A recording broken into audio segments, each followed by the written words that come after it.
Você sabia que a maconha pode ajudar a tratar seus dentes? Eu sou o Dr. Lucas Silveira e eu vou te falar agora um pouquinho sobre isso.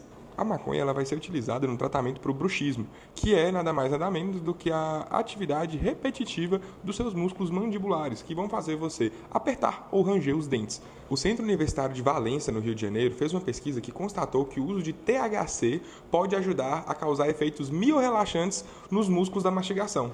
Além dessa função miorrelaxante, ela também ajuda em alguns distúrbios do sono. Mas isso aí é assunto para outro vídeo.